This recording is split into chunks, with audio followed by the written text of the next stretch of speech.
ও মাইরা কতজন একাদশী করেন গো? একবার হাতটা তোলেন তো দেখি। অনেক ভক্ত একাদশী। আর যারা যারা হাত তুললেন না, হাত উঠছে না কেন গো? সংসার সুখের হয় পুরুষের গুণে। পুরুষের গুণে? সংসার সুখের হয় রমণীর গুণে, তাই তো? এটা মৌমিতার কথা নয়, খনার বচন, তাই না? খনা বলেছে না সংসার সুখের হয় রমণীর গুণে। তা রমণীর গুণে যদি সংসার সুখের হয়, হ্যাঁ গো মা, তাহলে সবার হাত আর ওঠে না কেন? খিদে পায়? একাদশী করবি, অন্যান্য ব্রততে যদি বা খিদে পায়, আমার মনে হয় একাদশীতে তো খিদে পাওয়ার কথা নয়। তুমি পঞ্চশস্য বাদ দিয়ে তো প্রসাদ পাবে, অনুকল্প পাবে, দুধ ছানা পাবে, ফল আহার পাবে, এগুলো তো পাবে। তাহলে তো খিদে পাওয়ার কথা নয়। মনে রেখো মা, একাদশী তিথি আমরা হিন্দু ধর্মের মানুষ, কিছু কিছু নিয়ম আমাদের মানতে হয়। আমরা সমাজে চলি না, হিন্দু ধর্মের মানুষ হয়ে আমাদের কিছু বার ব্রত করতে হয়। তাতে কি হয়? সংসারের মঙ্গল হয়। অন্য কিছু হয় না হয় আমি বলতে পারবো না, কিন্তু সংসারের মঙ্গল হবে অনিবার্য। হ্যাঁ, একাদশী তিথিতে বাবা যারা যারা অন্ন সেবা করে, বাবা মাকে হত্যা করলে যে পাপ হয় সেই পাপের বোঝা নিতে হবে। একাদশীতে অন্ন সেবা করলে, গোমাতাকে হত্যা করলে যে পাপ হয় সেই পাপের বোঝা নিতে হয়। একাদশীতে অন্ন সেবা করলে, গুরুজিকে হত্যা করলে যে পাপ হয় সেই পাপের বোঝা নিতে হয়। কারণ ভগবান জগতে সব সৃষ্টি করেছে, পাপটাকেও তো ভগবান সৃষ্টি করেছে। পাপ বলছে প্রভু সবাই একাদশী করে পুণ্য সঞ্চয় করে যদি চলে যায় বৈকুণ্ঠে স্বর্গে যায়, তাহলে আমি পাপ, আমি যাব কোথায়? ভগবান বলছে পাপ শোনো, আমি তোমাকে জন্ম দিয়েছি, আমি তোমার জায়গা করে দেব। একাদশী তিথিতে যারা যারা পঞ্চশস্য সেবা করবে, তুমি পাপ ওই পঞ্চশস্যের মধ্যে প্রবেশ করবে। আর যারা যারা পঞ্চশস্য সেবা করবে একাদশী তিথিতে, মানে ওই চাল জাতীয় জিনিস, গম জাতীয় জিনিস, হ্যাঁ ধান জাতীয় জিনিস না, সরষে তেল, এইগুলো যারা ব্যবহার করবে, এগুলো শস্যের মধ্যে পড়ছে, তো এগুলো যারা ব্যবহার করবে তাদের মধ্যে তুমি প্রবেশ করবে। তাহলে মায়েরা একাদশীর ব্রত করবে না করবে সেটা ব্যক্তিগত, তবু বলে যায় যদি মাসে দুটো করে না পারে বছরে 4টে অন্তত করবে। কেমন? শয়ন একাদশী, পার্শ্ব একাদশী, উত্থান একাদশী, ভৈমা একাদশী, এই 4টে অবশ্যই করে পালন করবেন। কেমন? এই দিকে খুব খেয়াল রাখবে বাবা, কর্ম আমাদের ছাড়বে না। না ছেড়েছে ভগবান কৃষ্ণচন্দ্রকে, না ছেড়েছে আমার রঘুপতি রামচন্দ্রকে, না ছেড়েছে বাবা কলিযুগে আমার চৈতন্য মহাপ্রভুকে। ছেড়েছে কি?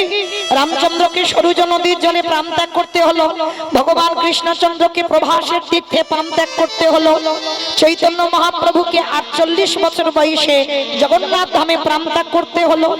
তাহলে ভগবান নিজে নিজেকে ছেড়ে দিল না, আর আপনারা আমরা তো তুচ্ছ বাবা। তাহলে মনে রাখতে হবে মা, সাথী হবে আমাদের কর্মফল।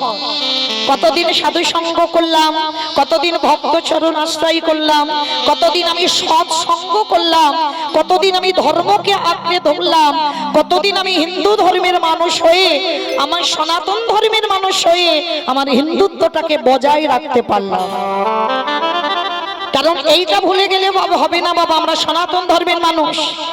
এটা যারা ভুলে যায় বাবা, অন্তিমকালে তাদের দশা যে কি হবে না জানি, গোবিন্দ কি ব্যবস্থা করে রাখবে। এই আমাদের হিন্দুত্বটাকে বজায় আমাদেরই রাখতে হবে। তাহলে কর্ম ছাড়বে না মা।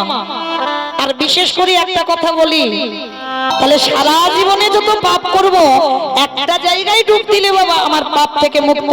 সেই পতিত পাবনী গঙ্গাকে ভগীরথ অক্ষয় তৃতীয়াতে বাবা এই মর্তের মাটিতে সেই গঙ্গাসাগর সদর রাজা 60,000 পুত্রকে উদ্ধার করবার জন্য পতিত পাবনী গঙ্গাকে আহ্বান করেছিল।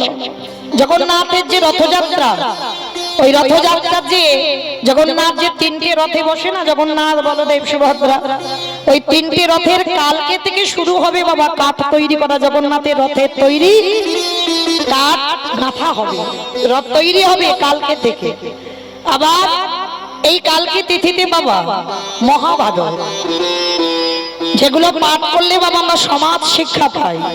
এই মহাভারত বেদব্যাস বর্ণনা করলেন, আর দুর্গার বড় ছেলে কালকেই লিখেছিল, কালকের থেকে শুরু করেছিল মহাভারত রচনা। আবার কালকে তিথিতে বাবা এই যে সমুদ্র মন্থন করি বাবা কত কিছু তো উঠেছিল, সমুদ্র মন্থন করি মা লক্ষ্মীকেও তোলা হলো। কুবেরের যে ধন সম্পদ ওই কালকে অক্ষয় তৃতীয়াতে উঠেছিল সমুদ্র মন্থন করে। আবারও আছে বাবা যে পঞ্চ পাণ্ডবদের স্ত্রী দ্রৌপদী, দ্রৌপদীকে সূর্যদেব একটা অক্ষয় পাত্র দিয়েছিল কালকে তিথিতে। এই অক্ষয় পাত্রটা কেমন জানো?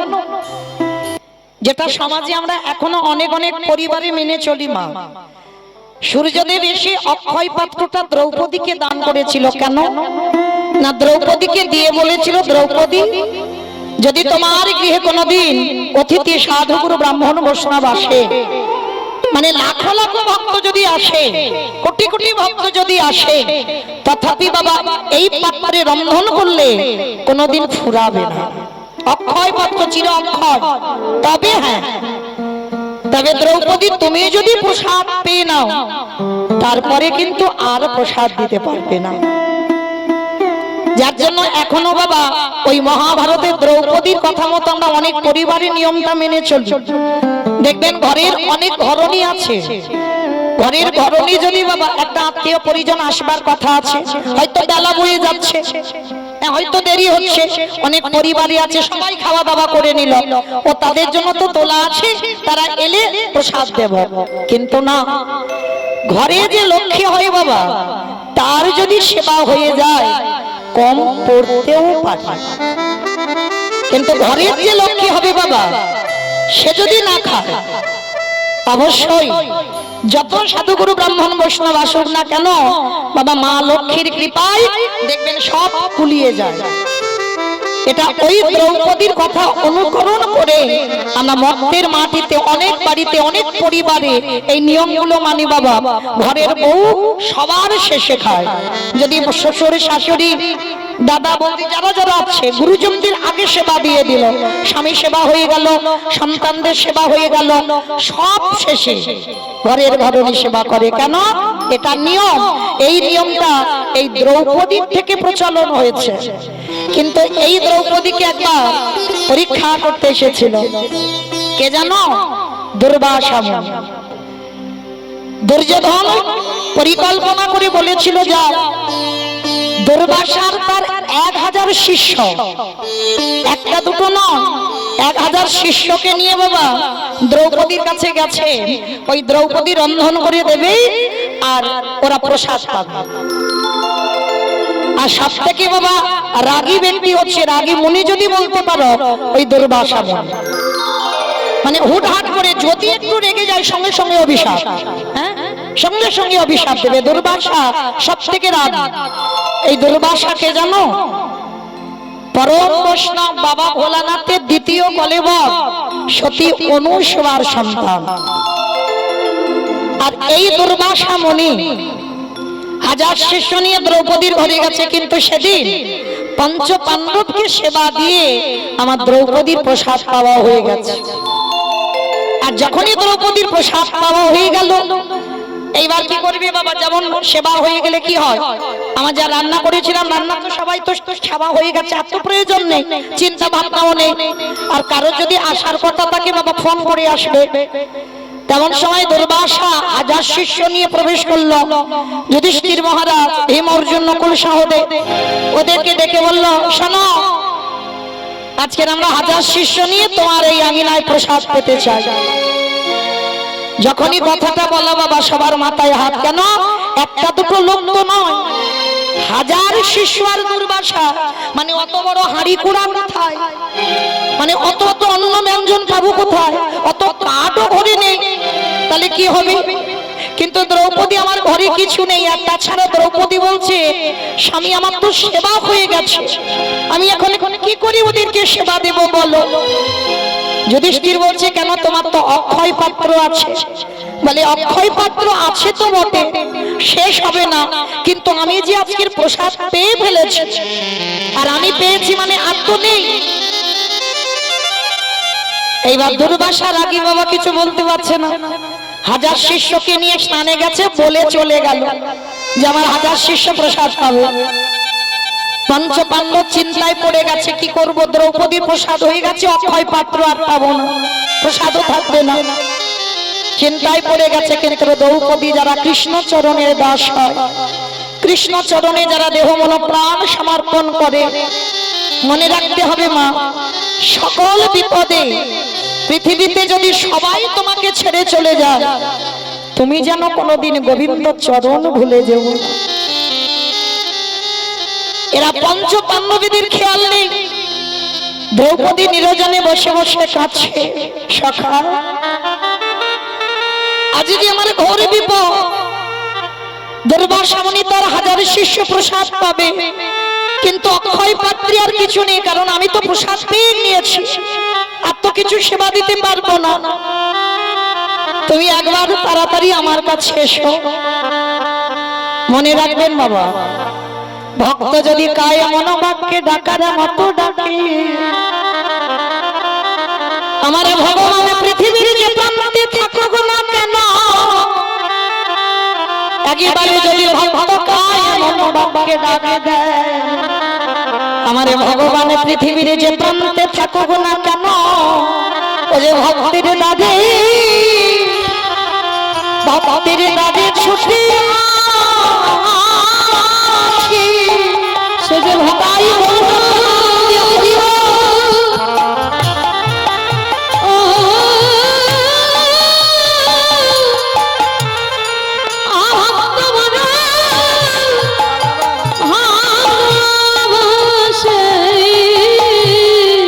তাই তো ভক্তের ডাকে দয়াল ছুটে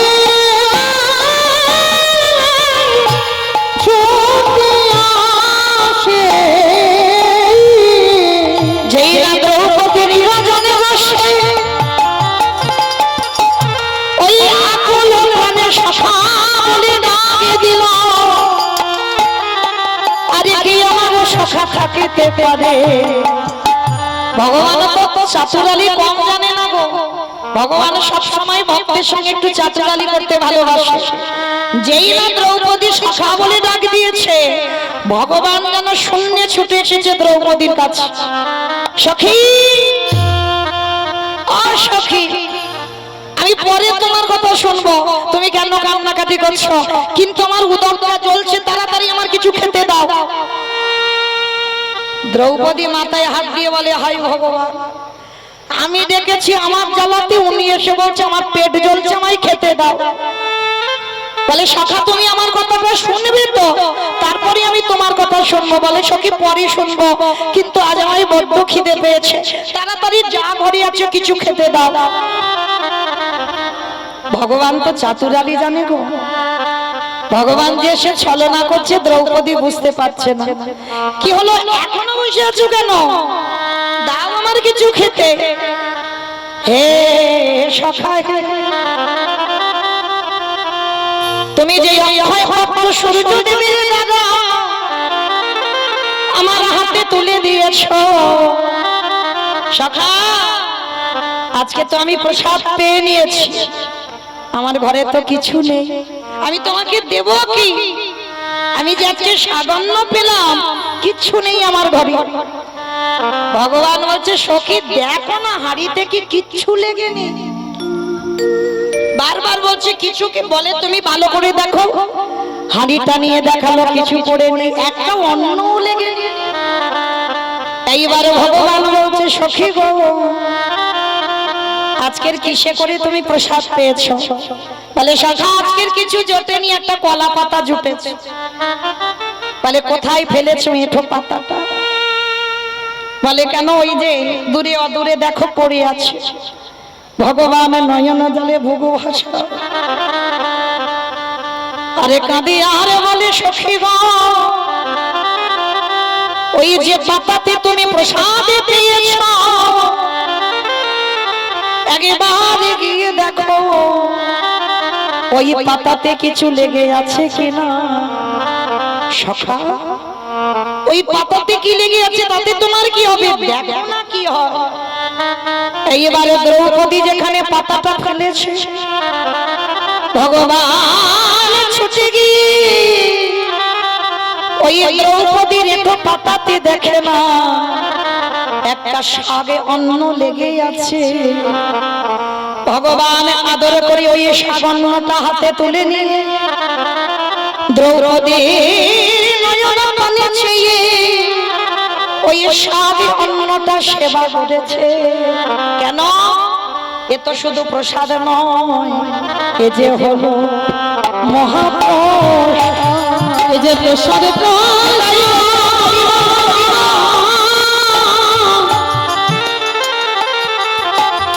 প্রসাদে প্রসাদ আমার ভক্তদের প্রসাদ, এই যে প্রসাদ নয়, এই যে মহাপ্রসাদ। মনে রেখো বাবা, ভগবানকে সেবা দিলে সেটা প্রসাদ হয়, আর ওটা যখন ভক্ত উচ্ছিষ্ট করে দেয় বাবা সেটা হয়ে যায় মহাপ্রসাদ। ভগবান এ যুগে নয়, যুগে যুগে ভক্তের মহাপ্রসাদ পাবার জন্য লালায়িত। আর এদিকে দুর্বাসা আর তার হাজার শিষ্য বাবা স্নান করে সবে উঠেছে, আর ভীম অর্জুন নকুল সহদেব যুধিষ্ঠির মাথায় হাত।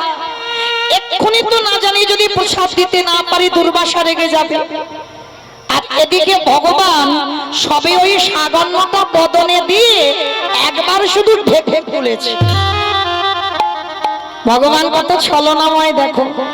আর ওদিকে ওই হাজার শিষ্য আর দুর্বাসা সবে স্নান করে ওঠা, আর যেই না ঠেকুরটা তুলেছে ওদিকে হাজার শিষ্য আর দুর্বাসার পেট একেবারে ভরে গেছে।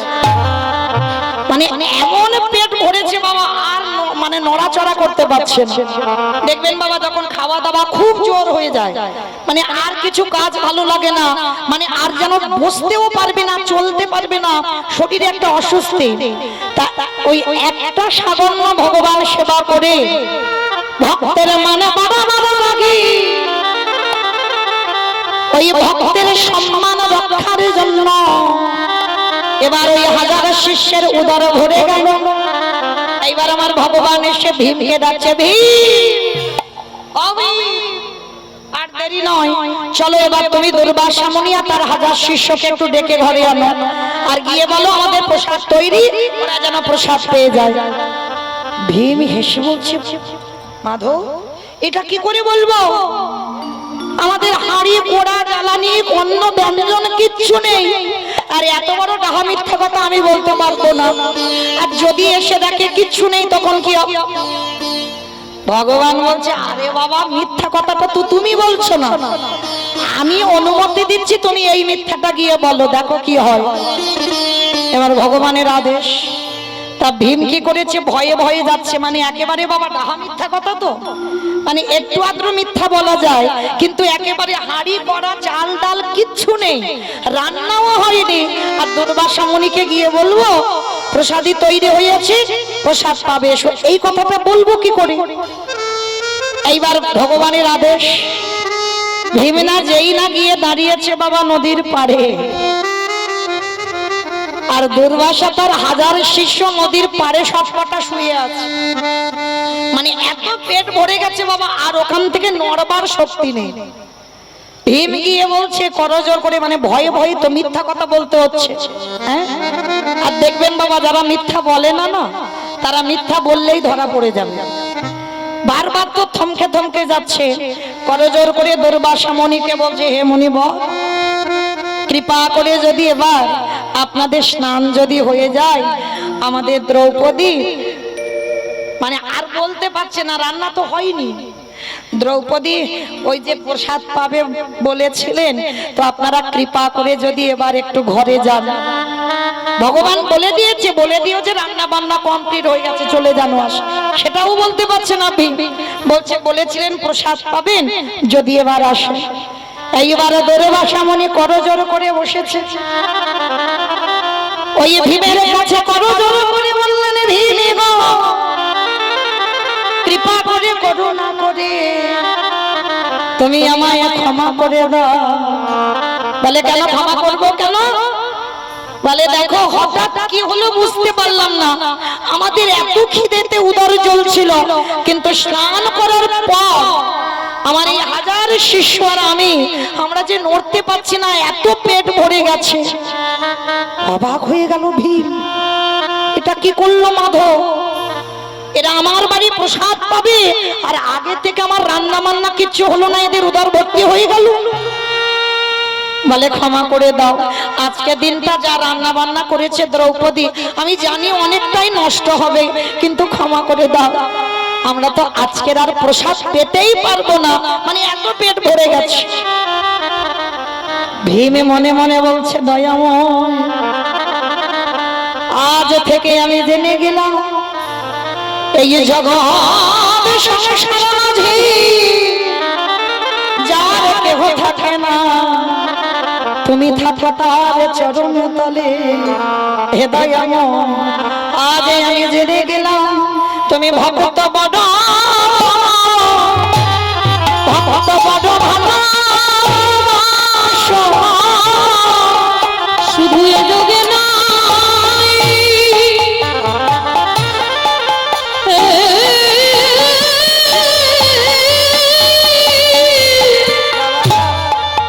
প্রতি যুগে যুগে তুমি যে ভক্ত বড়, বড় ভালো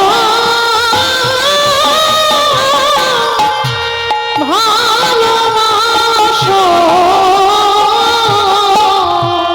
ভেবে ছোট ছোট এসে আমার মাধবের চরণ দুটো ধরে বলল, হে মাধব,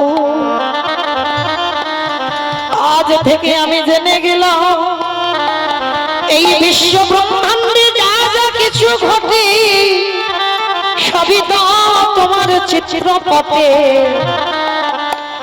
দ্রৌপদীর দিকে আমার ভগবান তাকিয়ে ডাকছে, বলছে সখী কিছু বুঝতে পারলে? দ্রৌপদী চরণ তলে লুটিয়ে পড়ে বলল, সখাকে আমি এই জীবনে যতবার বিপদে পড়লাম আর যতবার তোমার চরণে আশ্রয় করলাম, শুধু বাবা দুঃশাসন যখন দ্রৌপদীর চুলের মুষ্টি ধরে এনেছিল, তখন বাবা আমার মাধবকে একটু স্মরণ করতে দ্রৌপদীর দেরি হয়েছে। হ্যাঁ, আর দেরি যদি না হতো, যখন দুঃশাসন দ্রৌপদীর ঘরে প্রবেশ করলো, তখনই যদি আমার দ্রৌপদী একবার কাঁদা প্রাণে যদি সখা বলে ডাক দিত, ভগবান পৃথিবীর যে প্রান্তে থাকুক না কেন, ভক্তের দ্বারে ভগবান ছুটি আসতে বাধ্য হতো। সর্বদা বাবা শুধু অর্জুনের সামনে ভগবান ঢাল হয়ে দাঁড়ায় না।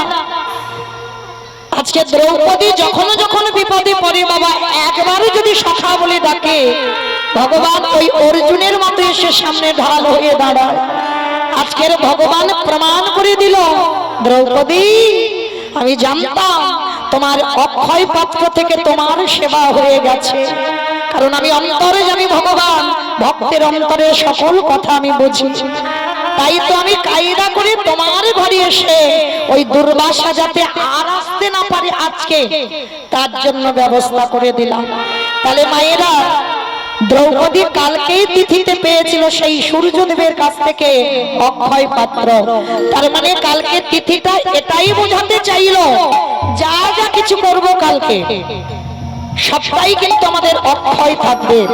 তাই সবার চরণ ধরে আমার বিনীত নিবেদন, কালকের এমন কোনো কর্ম করবেন না যেটা আমাদের এই 84 লক্ষ জনই মানব জনম, তো 4 লক্ষ বার মানব জনম, 80 লক্ষ জনম ফেলে এসেছি বাবা। তাহলে কালকে তিথিতে এমন কর্ম আমরা করব যেন আগিয়ে যায়, কেউ যেন আবার 80 লক্ষ জমিতে বাবা ফিরতে আমাদের না হয়, এই কথাটা একটু স্মরণে রাখবেন। একটু সাধু সঙ্গ, একটু ভক্ত সঙ্গ, যাদের মন্দিরে যে কোনো দেব দেবী আছে, একটু ভগবানের সেবা পূজা, কালকের একটু ভগবানের আরাধনা ছাড়া, ভগবানের ভাবনা ছাড়া যেন মা আর কোনো ভাবনা, কোনো চিন্তা, কারোর সঙ্গে দ্বন্দ্ব, কারোর সঙ্গে বিবাদ, এগুলো যেন না হয়। এইটুকু আপনাদের চরণে, মানা না মানা ব্যক্তিগত ব্যাপার, তবু বাবা বলে দিলাম কালকে তিথিটা বড় মানে পূর্ণ সঞ্চয় করবা পেতে। তাহলে শেষের দিনে যদি আমাদের কর্ম সাথী হয়, তাহলে কালকের এমন কর্ম করব সেই কর্মটা যেন আমাদের অক্ষয় থেকে যায়। নিতাই গৌর প্রেমানন্দে হরি বল, হরি বল, হরি বল। কালকের একটু দান ধ্যান করা, এগুলো একটু মনে রাখবেন, অবশ্যই কালকে একটু পালন করবেন। কেমন? আজকে তাহলে বাবা কর্ম হবে আমাদের সাথে, তবে শুধু কর্ম নয়, আর একজন আমাদের সাথে যাবে। কে জানো? এই হরি নামে যাবে আমাদের পচা দেহ যা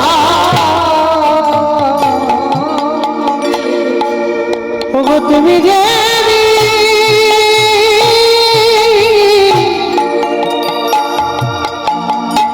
তুমি যদি ভবপারে যাবে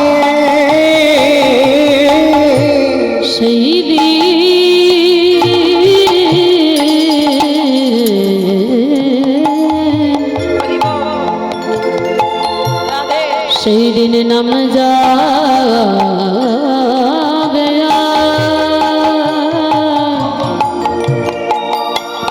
এই পচা দেহ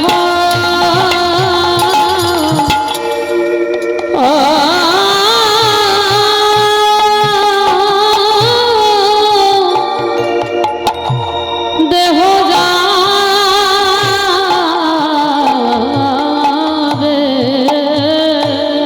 তোমরা সবাই যতই করো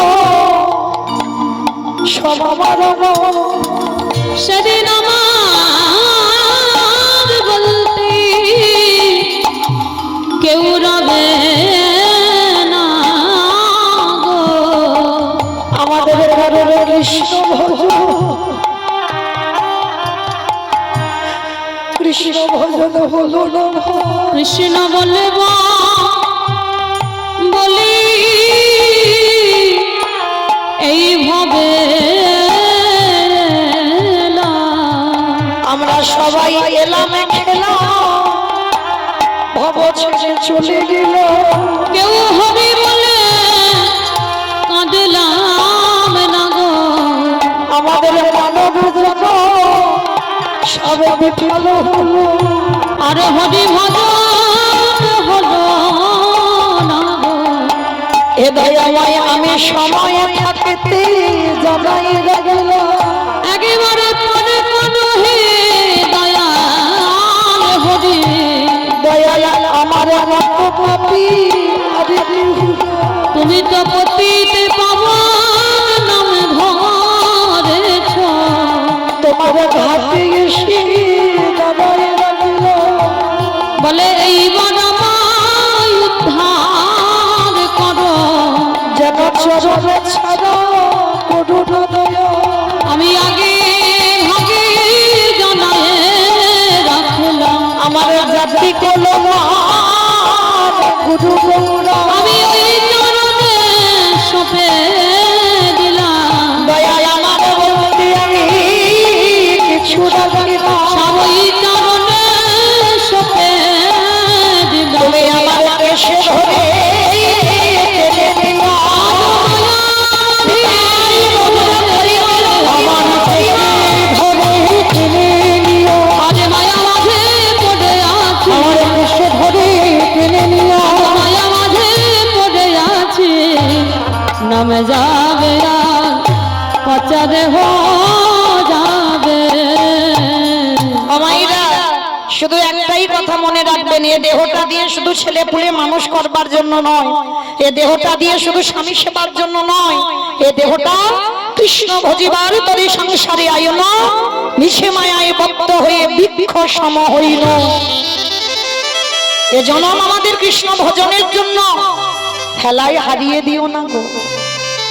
মহাপ্রভু বলছে এত সুন্দর জনম পেয়েছিস, আমাকে দেখবার জন্য দুটো চোখ দিলাম, আমার নাম শুনবার জন্য দুটো কর্ণ দিলাম, আমার নাম বলবার জন্য বদন দিলাম, আমার কাছে আসবার জন্য দুটো চরণও দিলাম, আমার চরণে তুলসী দেবার জন্য দুটো হাতও দিলাম।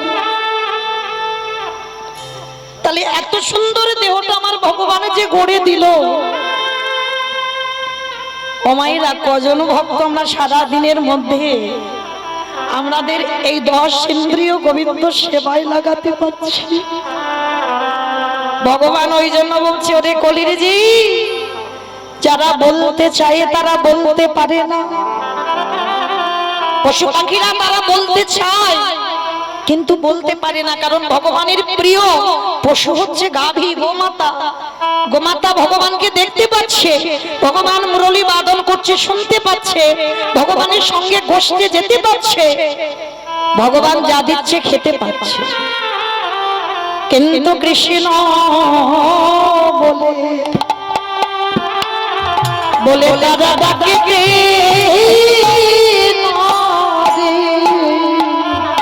হরি বলে বড় মাতা,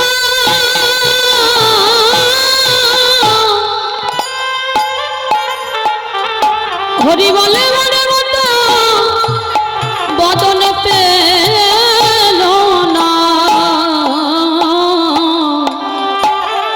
তাই তো কৃষ্ণ বলে, কৃষ্ণ বলে কাঁদিতে না রে। ভগবান বললেন কলির জ্ঞান অন্ধি, কলির জ্ঞান অন্ধি, তোদের এমন সুন্দর বদনে আমি দিলাম, তোরা সবাই বদনে বলতে পারিস কিন্তু সারা দিনের মধ্যে বলতে চাস না। তোরা কত আবল তাবল বাচাল বলিতে পারো, তাহার ভিতরে একবার কৃষ্ণ বলিতে না, তোদের হেলায় যেন হারাইলি। তোদের কৃষ্ণ ভগবান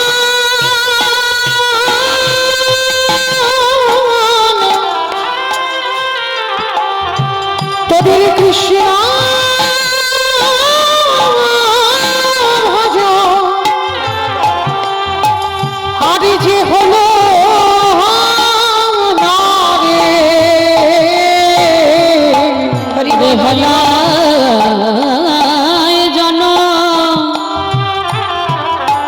জনম হারাইলি। তাহলে মায়েরা চলেন, আমরা জন্ম যখন পেয়েছি মনুষ্য কোন, তাহলে আগিয়ে যাব বাবা, পিছনের দিকে আমরা দেখব না, সবাই আগিয়ে যাব। এই ভাবনা নিয়ে কালকে সংকল্প করবে, প্রভু আমরা যেন আগিয়ে যেতে পারি, আমরা যেন আর পিছনে না যাই। কেমন? তাহলে আজকে চলেন সেই চৈতন্য মহাপ্রভু, সত্যতে নারায়ণ, ত্রেতাতে রাম, দ্বাপরে কৃষ্ণ, কলিতে হলেন সে কৃষ্ণ চৈতন্য মহাপ্রভু। প্রভু আমার যদি নদিয়ায় এলেন, নদিয়ার অবস্থাটা কেমন ছিল জানো? বৈষ্ণব মহাজনীরা বৈষ্ণব পদ নিচ্ছে বাবা, কত সুন্দর কথা দেখো। ওগো জয় জয় জয়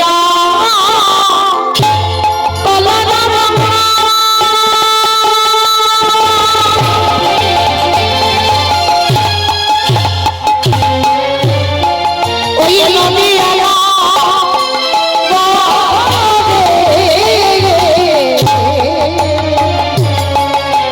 জয় জয়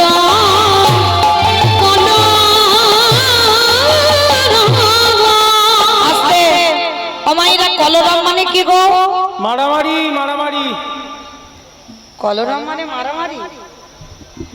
কলরাম মানে কি? চিৎকার চেঁচামেচি গন্ডগোল হইচই। মহাজনীরা বলছেন বৈষ্ণব পদাবলিতে ওটাকে বলে কলরব। তো মহাপ্রভু যেদিন এলেন সেদিন নাকি নবদ্বীপে একটা গন্ডগোল হলো। অমাইরা কই, এখানে তো সেই গন্ডগোলটা হচ্ছে না। যেখানে হয় হরিনাম সেটাই নবদ্বীপ ধাম, যেখানে হয় হরিনাম সংকীর্তন সেটা হয় মধুর বৃন্দাবন। তাহলে এটা যদি নবদ্বীপ হয়, এটা যদি বৃন্দাবন হয়, তাহলে কই আমার গন্ডগোলটা তো হচ্ছে না। বাহ, বড় বুদ্ধিমতী। এখানে গন্ডগোল যদি হয়, তিনটে ধ্বনি, শঙ্খ ধ্বনি, উলুধ্বনি ধ্বনি, আর যাদের যাদের হাত আছে, কি মাইরা হাত আছে তো ওই একবার দেখান। নিতাই গৌর প্রেমানন্দে হরি হরি। বেশ, কই দেখি এবারে একটু প্রেম সে একটু উলুধ্বনি দেন। ওগো জয় জয় জয় জয়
নবদ্বীপের মাটিতে ব্রজেন্দ্র নন্দন কৃষ্ণ কলিতে হলো গৌরাঙ্গ।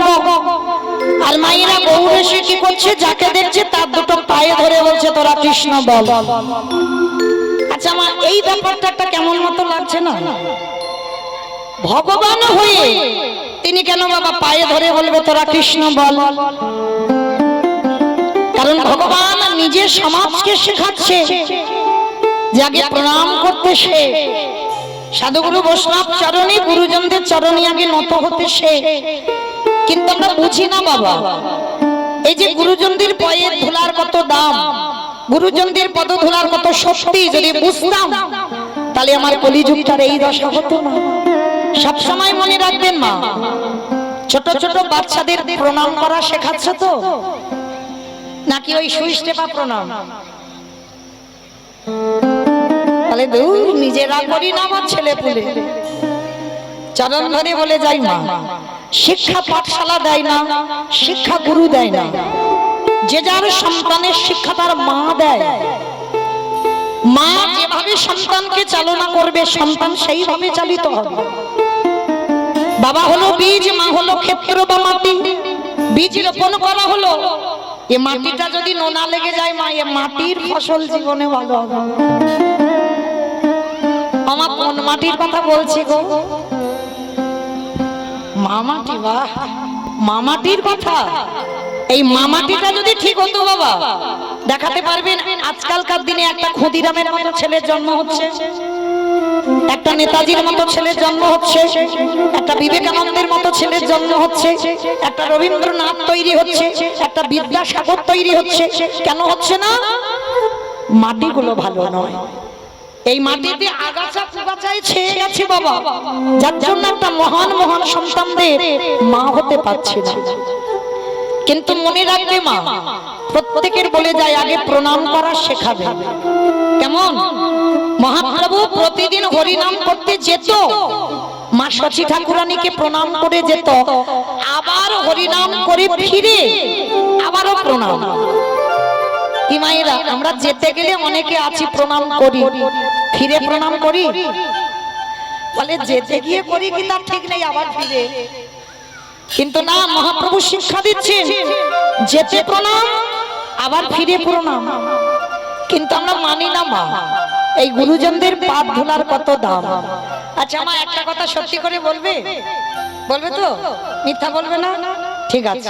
আচ্ছা ধরো আজকের কীর্তন শুনছো, কালকে সকালবেলা একটা ভালো জায়গা যাবার ব্যাপার আছে, খুব ভালো একটা শুভ কাজ। তা শুভ কাজে যাবে, স্নান করেছো, শুদ্ধ বস্ত্র পরিধান করেছো, এবার শুভ কাজে যে বেরোবে, পাশ বাড়ির সঙ্গে খুব ঝগড়া, মানে ঝগড়া বলা ভুল হবে বাবা, থানা পুলিশ হচ্ছে, মামলা পর্যন্ত চলছে, পাঁচিল তুলে দেওয়া হচ্ছে, মুখ দেখা দেখি নেই, মানে মুখ দেখলে বাবা তাড়াতাড়ি ঘুমটা ঢাকা দিয়ে মুখ ফিরিয়ে নেয়, মানে সেই রকম ঝগড়া। আর শুভ কাজে যাবে, দরজাটা খুলেছ আর সেই শত্রুটা তোমার সামনে পড়ে গেছে, আমার সত্যি করে বলবে সেই শত্রুটা গুরুজন সামনে যখন পড়ে গেছে, প্রণাম করে তারপরে তুমি শুভ কাজে যাবে? তাহলে ধুর বাপু, সকাল সকাল ওর মুখ দেখলাম মানে আমার দিনটা খারাপ যাবে। যদি বা শুভ কাজে যাচ্ছিল, দরজা বন্ধ করে মাথায় হাত দিয়ে দুম করে বসে পড়বে, বলে না জানি আজকে আমার দিনটা কি যাবে। কেন? এটা আমাদের আপনাদের মতো মানুষদের ধারণা যে আমার শত্রু, যে আমার ক্ষতি চাই, তার মুখ দেখে কোথাও গেলে নাকি আমার দিন খারাপ যায়, যাত্রা অশুভ হয়। কি বাবা, এটা তো আপনাদের কথা, এটা আমাদের কথা, এটা তো মহাজনরা শাস্ত্রে বিধান দেয়নি, মহাজনরা শাস্ত্রে বিধান দিচ্ছে বাবা। শত্রু হলেও সে যদি গুরুজন হয়, পদধূলাটা নিতে শেখে। এর কথাটা বিশ্বাস আমি মৌমিতা বলছি তা নয়, মহাভারত তার প্রমাণ। যুধিষ্ঠির মহারাজ কুরুক্ষেত্রের মাঠে যুদ্ধে যাবে, যুদ্ধে যাওয়ার আগের দিন রাত্রিবেলা কৃষ্ণকে ডাকছে, কৃষ্ণ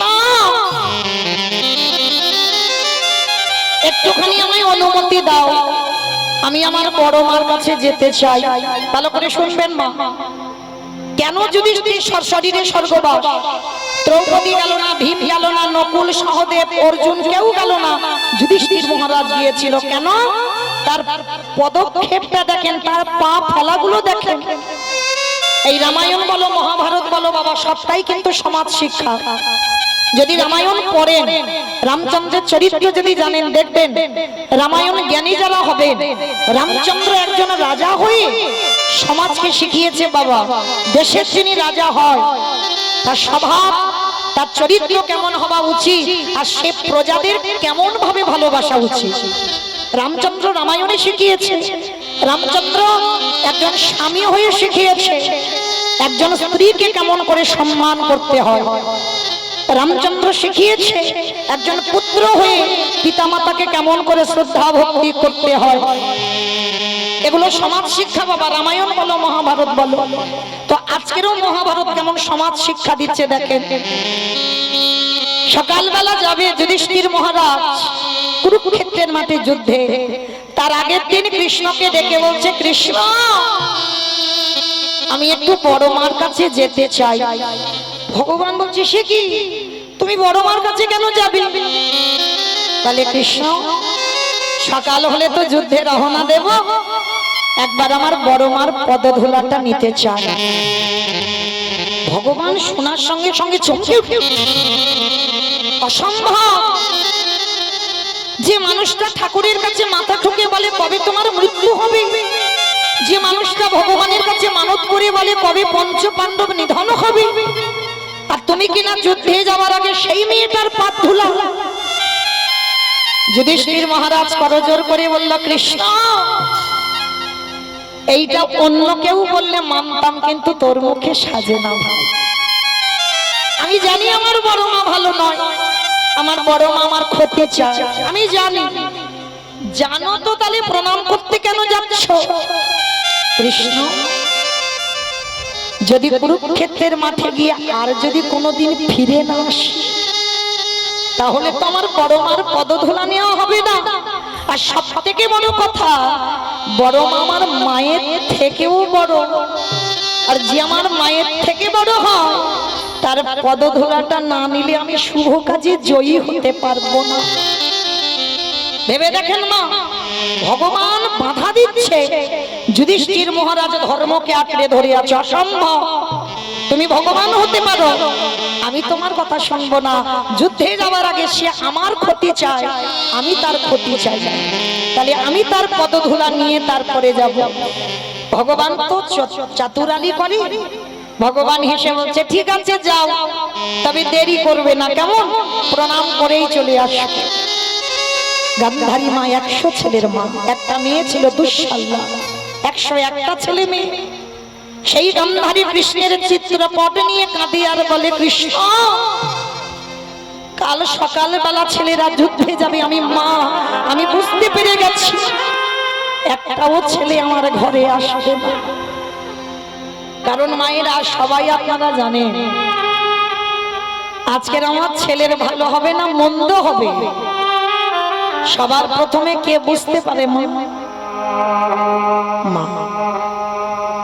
এই মা ডাকটা খুব ছোট হয় গো, খুব ছোট, কিন্তু যখন সন্তান মা বলে ডাকে হৃদয়টা জড়িয়ে যায়। ভগবান মা নামে সুধার রস দিয়ে দিয়েছে বাবা, মা নামে সুধার ঝরে, মা নামে সুধার খরে, মা বড় সুধার সমান, ডাকিলে জুড়াই আইসে পড়া। মা ডাকার সঙ্গে সঙ্গে হৃদয়টা দুলে ওঠে। এইবার যুধিষ্ঠির মহারাজ গিয়ে দরজায় ধাক্কা দিয়ে ডাকছে বড় মা, বড় মা। কে? তাড়াতাড়ি করে দরজার ধারে গিয়ে দেখে না যুধিষ্ঠির, সবথেকে বড় শত্রু। কি চাস? কেন এসেছিস আমার ঘরে? ও দেখতে এসেছিস? কাল আমার 100 ছেলে যুদ্ধে যাবে, আমি কত আনন্দে বসে আছি। না বড়, আমি তোমার কষ্ট দিতে আসিনি বড় মা। তাহলে কেন এসেছিস? বড় মা জীবনে তো আমি তোমার কাছে কিছু চাইনি, আজকের আমি চাইবো একটা জিনিস তুমি দেবে। বল, যদি আমার কাছে থাকে তো দেব। আছে? আচ্ছা বড় মা, কারণ ওই বস্তুটা তুমি ছাড়া কেউ দিতে পারবে না। বললাম তো যদি থাকে তো দিয়ে দেব। না আগে মাথা ছুঁয়ে বলো যা চাইবো দেবে। গান্ধারী ত্রিশস্য করে ফেলবে। যুধিষ্ঠির মহারাজ বলছে দেখো বড় মা, কথার খিলাফ যেন না হয়, তুমি কথা দিয়েছো আমি যা চাইবো দেবে, তাহলে দাও। ওগো বড় মা,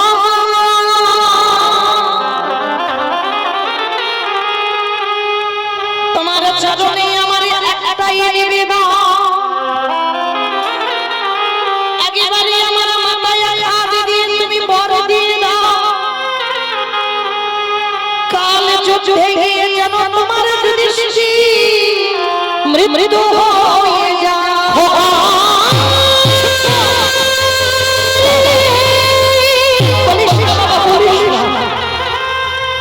তুই মনে করে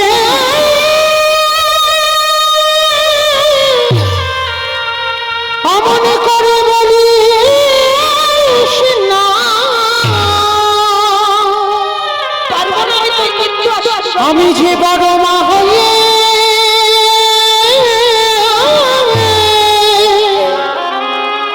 সহিতে পারব না রে। যেই না যুধিষ্ঠির বলল বড় মা আশীর্বাদ দাও, কালকে সকালে যুদ্ধে যেন আমার প্রথম মৃত্যু হয়, গান্ধারী চমকে উঠল। অসম্ভব, এই বর আমি তোকে দিতে পারবো না। কেন পারবে না বড় মা? তুমি তো ঠাকুরের কাছে কেঁদে কেঁদে বলো কবে পঞ্চ পাণ্ডব ওরা মরবে, তাহলে আজকের আমি নিজে চাইছি ভিক্ষা, কেন আমার মৃত্যু বর দেবে না? গান্ধারী বলছে হ্যাঁ রে, মৃত্যু চাইছিস কেন রে বাবা? বড় মা গো, এই জগতে যদি বড় দাদা বেঁচে থাকে, কোলের ছোট ভাই যদি মারা যায়, এই জগতে সংসারে যে বড় দাদা ভাই হারিয়েছে, এই জগতে সেই তো জানে। আমি চাই না বড় মা আমার চোখের সামনে আমি বেঁচে থাকবো, আমার ভাইগুলো মরে যায়।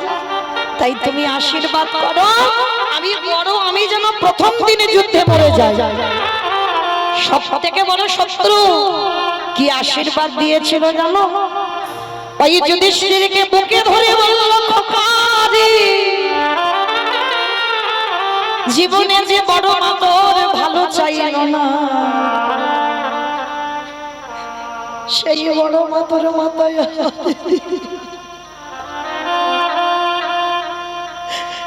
প্রথমবারে করিলাম আশীর্বাদ, ওরে যথা ধর্ম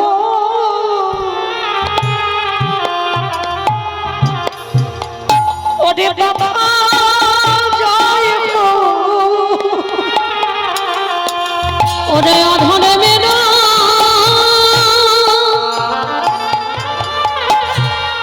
হাত খায় রে, ওরে যথা ধর্ম তথা জয় হো।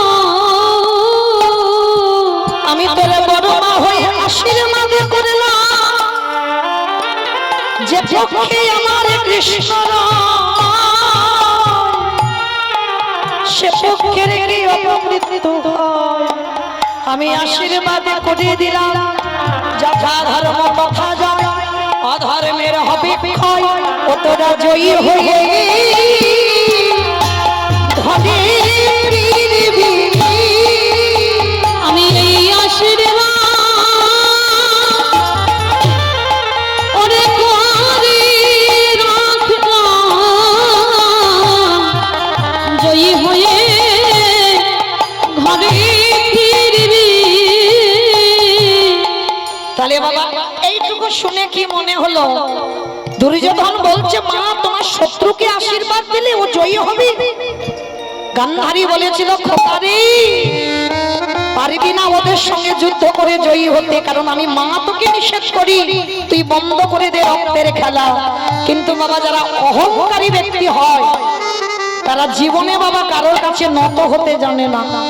আর যাদের মধ্যে আমিত্ব থাকে বাবা, তারা যেটা করবে ঠিক আর যেটা বলবে সেটাই ঠিক। কিন্তু তারা তো জানে না তাদের যেদিনে 16 পালায় পূর্ণ হবে তাদের বিনাশে হবে খাবে। তাই অহংকারী পতন হবে, তাদের বিনাশ তো হবে হবে। আজ পর্যন্ত বাবা কোনো অহংকার ব্যক্তি সারা জীবন মাথা তুলে দাঁড়িয়ে থাকতে পারে না বাবা, ভগবান তাদেরকে ধুলোর সঙ্গে মিশিয়ে দেয়। তাহলে মনে রাখতে হবে এইটুকু যারা যারা শুনলাম, যাদের সঙ্গে ভগবান বর্তমান তথাপিও গান্ধারীর পদধূলাটা নিল কেন? আপনাদের আমাদের চৈতন্য দান করলো।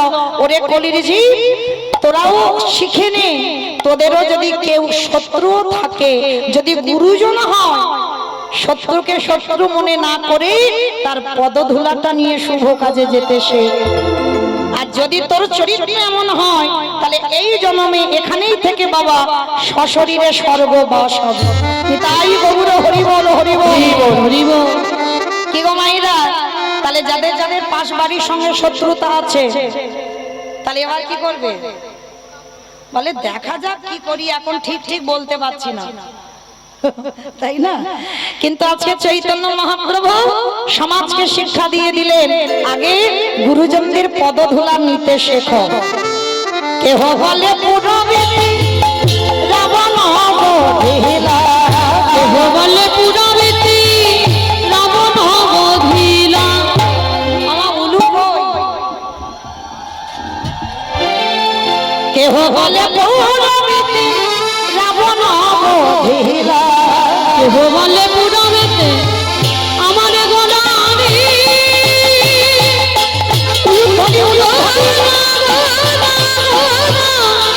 গোলারি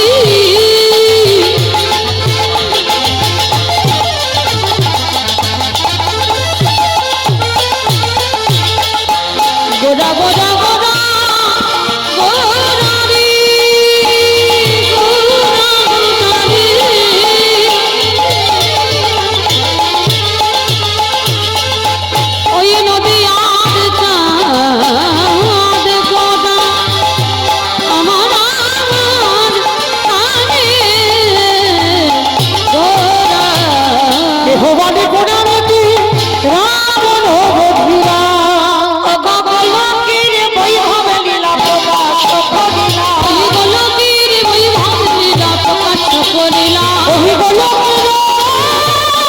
ভাবিনি না প্রকাশ করিয়া শ্রী রাধারে ভাবে এবে কোথায় অবতার রাধারে ভাবে রে গোরা মমতা হরে শ্রী রাধারে ভাবে এবে কোথায় অবতার হরে কৃষ্ণ নামে গৌর করিলা প্রচার হরে কৃষ্ণ নাম গৌ করিলা প্রচার হরে কৃষ্ণ নামে গৌর করিলা প্রচার। জনিতাই জয় রাধেশ্যাম, জয় জগন্নাথ, জয় মহাপ্রভু, হরে কৃষ্ণ, জয় রাধে জয় রাধেশ্যাম।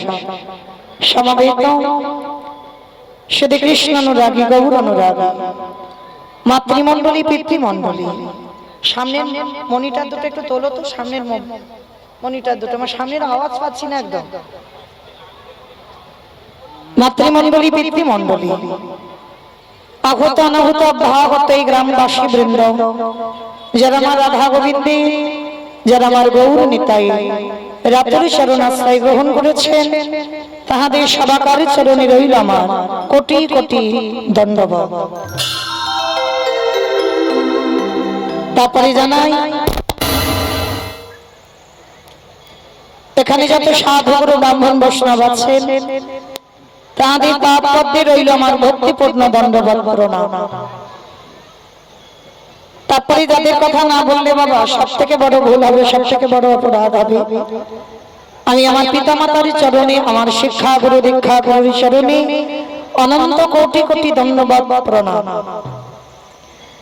তারপরে বিশেষ করে যাদের চরণে প্রণাম দেওয়া উচিত, যে বাড়িতে আজকে ভক্ত সেবা, যে বাড়িতে আজকের মায়ের পূজা উপলক্ষে হরিনাম সংকীর্তনের যে রাধে মাননীয় দিলীপ পুরকাইত মহাশয়, যার প্রাঙ্গণে আজকের হরিনাম সংকীর্তনের আয়োজন, ভক্ত সেবার আয়োজন, মায়ের মন্দির প্রতিষ্ঠা, আজকে এত বড় যজ্ঞ অনুষ্ঠান করছেন যিনি, কীর্তন জগতের সর্বকনিষ্ঠাতম কীর্তনিয়া হয়ে আমি মৌমিতা ঘোষ, আমি আমার সম্প্রদায়ের তরফ থেকে সর্বাগ্রে তাদের চরণে জানালাম ভক্তিপূর্ণ দণ্ডবত প্রণাম।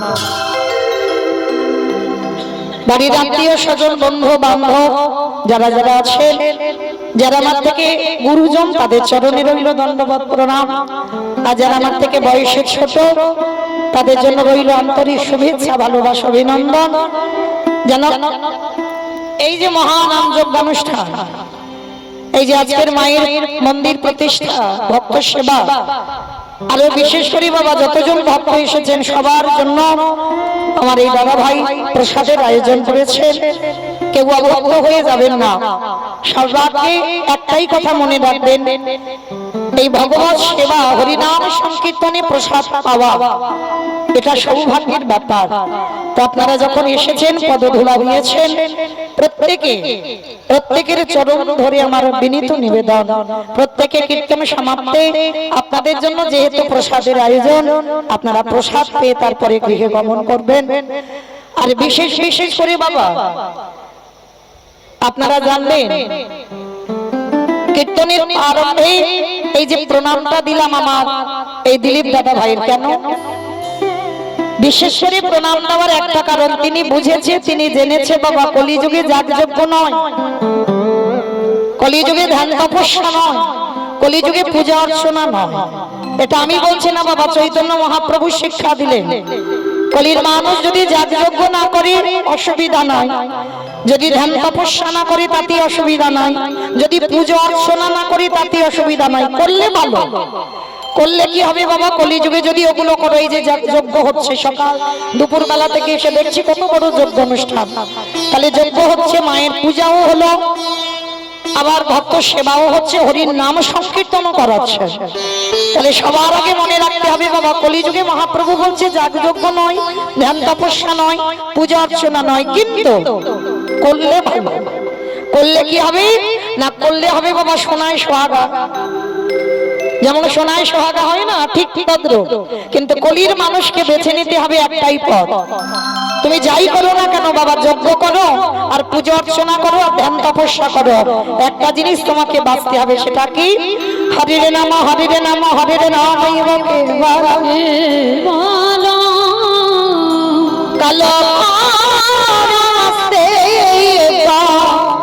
নাস্তে নাস্তে গতির গতিরা কি বোঝালেন আমার চৈতন্য মহাপ্রভু? কলির মানুষের হরি নাম ছাড়া কোনো গতি নাই, কোনো গতি নাই, কোনো গতি নাই। একমাত্র ভব পারাপারের সম্বল হবে বাবা এই হরি নাম সংকীর্তন। ভালো করে একটু বিচার করে দেখেন, এই যে দাদা ভাই এত সুন্দর ঘর বেঁধেছে, এত সুন্দর, দুপুর বেলা থেকে দর্শন করলাম তো, খুব সুন্দর বাড়ি, খুব সুন্দর মায়ের মন্দির, কিন্তু চিরস্থায়ী নয়। যে যত সোনার পালঙ্কে ঘুমাও না কেন, টাকার বিছানায় ঘুমাও না কেন, রাত অট্টালিকাতে থাকো না কেন, শেষের দিনে সবাইকে মনে রাখতে হবে বাবা, এগুলো আমাদের সম্পদ নয়, চিরস্থায়ী নয়, এগুলো ক্ষণস্থায়ী। আজকে তোমার আছে, কালকে অন্য কারোর হয়ে যাবে, ওটা তোমার নয়। তাহলে আমার যদি একান্ত চির সম্পদ হয়, সেটা হবে আমার গৌর গোবিন্দ চরণ। এ দুটো চরণ ছাড়া বাবা তোমার আপনার কেউ নয়। তুমি যেদিন এসেছিলে সেদিন শূন্য হাতে এসেছ, আর যেদিন জগতের থেকে চলে যাবে সেদিনও তুমি শূন্য হাতে যাবে বাবা। আমরা যারা ইতিহাস পড়েছি, আলেকজান্ডারের মতো ব্যক্তি বাবা দুটো হাত দিয়ে রোজগার করে গেল, তথাপি বাবা যাওয়ার আগে, মৃত্যুর আগে বলে গিয়েছিল, আমার দেহটাকে যখন কফিনের বাক্সে করে নিয়ে যাবে না, আমার দুটো হাত ওই কফিনের বাক্সের বাইরে একটু ফেলে রেখো। প্রশ্ন করেছিল কেন? আলেকজান্ডারের মতো ব্যক্তি বোঝাতে চাইল, আমি সমাজকে জানাতে চাই যে আমি আলেকজান্ডারের মতো ব্যক্তি, দেখো আজকে যেমন দুটো হাত দিয়ে কত রোজগার করেছিলাম, কিন্তু যেদিন ঘরে ফিরছি যেমন এসেছিলাম শূন্য হাতে, আমার ফিরতে হবে ওই শূন্য হাতে। তাহলে বাবা সাথী হবে কে? কর্মফল। বৃন্দাবনে ধামিয়া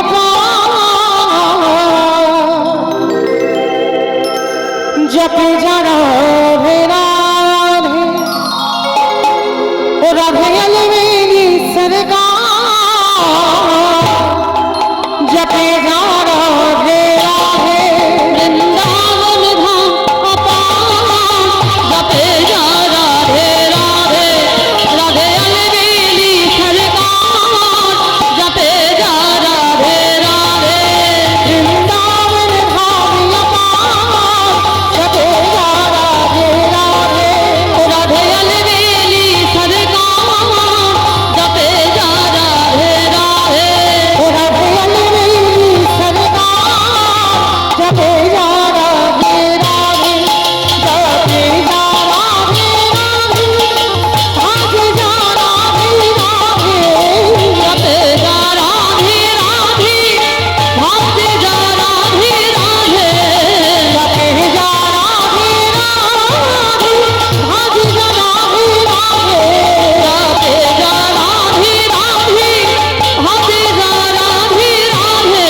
রাধে अलवेली सरकार। আসতে আমি আর আমার সম্প্রদায় যাব, আপনারা যাবেন না? সবাই যাবেন? যারা যারা যাবেন আর একবার সবাই দেখি একবার হাত দুটো তোলো তো দেখি। আর বলবো না মা, এইবার তো শেষ, এই কান বলে বলছি মা কালীর দিব্যি। সবাই একসঙ্গে তালে তালে করো, তালি কেমন? সবাই একসঙ্গে। তো বৃন্দাবন মে রাধা নাম গালো, वृंदावन में आना, राधा नाम लगा लो। वृंदावन में राधा नाम लगाओ, वृंदावन में आना, राधा नाम लगा लो। तेरे जीवन की भिकार, जपे जा राधे राधे, अलवेली सरकार, जपे जा राधे राधे, जय जय राधे राधे, राधे राधे, राधे राधे, राधे राधे, राधे राधे, राधे राधे। আমার বলছো মনে মনে বলছে, মনে মনে। সব মনে মনে বলছো? জোরে জোরে তো বলতে হবে। কদেরকে হাত দুটো তুলে আমার সঙ্গে বলো, আমি গান গাইবো, আপনারা দোয়ারি করবেন, কেমন? আমার সম্প্রদায় বলবে না, আপনারা বলবেন।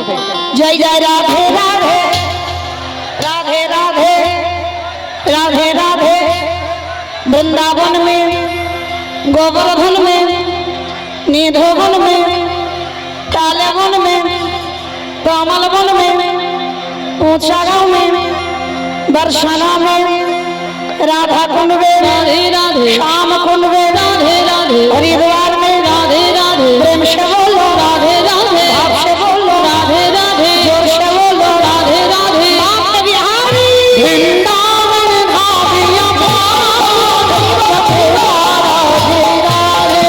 राधे अलवेली सरकार जपे जा राधे राधे जपे जा राधे राधे जपे जा राधे राधे प्रेम से बोलो राधा रानी की जय ধুর, জয়টা হয়নি আমাদের জয়টা হলো। এই গ্রামটার নাম যেন কি?